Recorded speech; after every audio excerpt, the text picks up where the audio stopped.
Largely an appeal to the feminine heart, the heart of the young girl who worships love and the goddess of love and the heroes of love. And this plays the dominant part in her life, so that the vast majority of the fans are girls who come there to worship at the shrine of the goddess or the young god hero, as they did in the ancient past. I've seen this with the most dramatic intensity with the Beatles playing to 2,000 or 3,000 young girls in Manchester. Apart from another journalist, I was the only male in the audience. And I've never experienced anything like it in myself. If I were confronted with 10,000 Loch Ness monsters, I wouldn't be so impressed by this whistling and wailing and possession of the soul of these young girls. But you say it's true that the devotion your group attracts is essentially religious in nature? No. In what way is it not? Well, in what way do you think it is, The fervor, the excitement that it... well, would you say football crowds are any more religious, or football fanatics have any more religion than Beatles fanatics? I don't think so. Well, some of the remarks attributed to you in some of the newspapers, the press here, concerning the remark that you made comparing the relative popularity of the Beatles with Jesus Christ, and that the Beatles were more popular.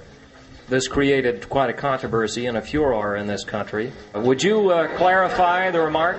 Well, I've clarified it about 800 times, I could have said TV or something else, and that's as clear as it can be. Before we sort of made it, as they say, money was partly the goal, but it still wasn't a sort of, let's get some money. But we sort of suddenly had money, and then it wasn't all that good. By having the money, we found that money wasn't the answer, because we had lots of material things that people sort of spend their whole life to try and get. We managed to get them at quite an early age. And it was good, really, because we learned that that wasn't it. We still lacked something, and that something is the thing that religion is trying to give to people. Have they changed because of all this? Altered, developed perhaps, but not changed too much. They're not in any way contaminated by it, not nearly as seriously contaminated as many of the people who occasionally surround us.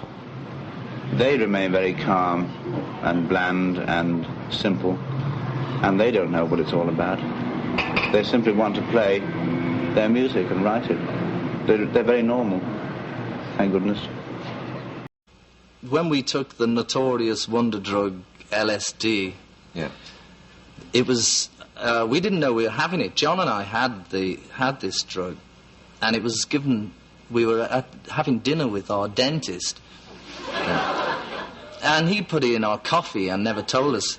And we never heard of it. I mean, it's a good job we hadn't heard of it, because there's been so much paranoia created around the drug that people now, if they take it, they're already on a bad trip before they start.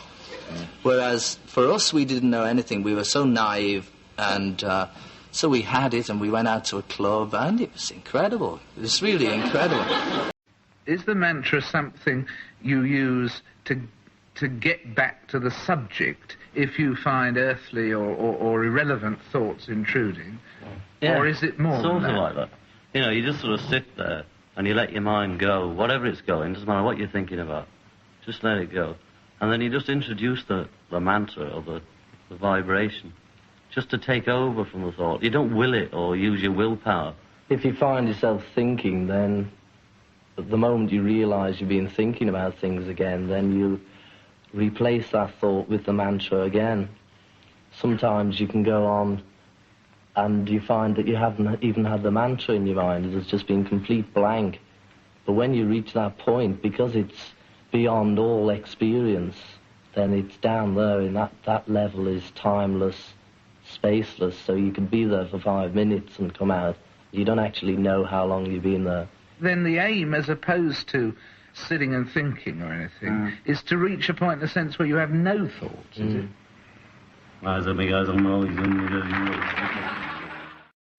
The word, for instance, the word God, I mean, does it mean something different to you now than it did before Maharishi? It means all sorts of things to me. It means, the first concept of a man in the sky. Well, I kicked that one a few years ago, but I've got back to that now because it's a man in the sky as well, if you like. It's just everything. The whole thing, it's just everything. Every aspect of creation is part of God. I think that perhaps we should try and get it a little clearer. What we're talking about, if we're talking about a mystical religious belief, which I think that George Harrison is, but are we really talking about mysticism, or are we talking about a technique of improving yourself, which is totally scientific and rational? Take it either way. You can take it either way. Well, that's easy. This is because it is a perceptual method. If a man has got a great conceptual apparatus and he meditates, he will begin to understand the nature of a conceptual apparatus, and if he's wrong about it, he will begin to understand where he's wrong about it. If he's got no conceptual apparatus, he simply perceives an abstract experience. Now, when he's had an abstract experience, he may wish then to give himself explanations of it. But it's primarily a perceptual method. And so what this offers is an experience. Yes. But why should this abstract experience be any more valuable than any other experience? You see, George Harrison talked about a bliss experience. Well, you can have a bliss experience by drinking a bottle of whiskey. Now you get a hang yourself. Why is his bliss experience, a hell of a non-bliss his experience abstract next bliss morning, experience in any way more valuable than anybody else's bliss experience? Or are we talking about a universe which has some hidden laws and a hidden creator who manifests himself only to people like Mr. Harrison and the Maharishi when they get into a state of trance? That's what I want to know. Well, let's face it, these laws that you say, hidden laws, they are hidden, but they're only hidden by our own ignorance. And the word mysticism is just being arrived at through people's ignorance. There's nothing mystical about it, only that you're ignorant of what that entails. Arrive without traveling,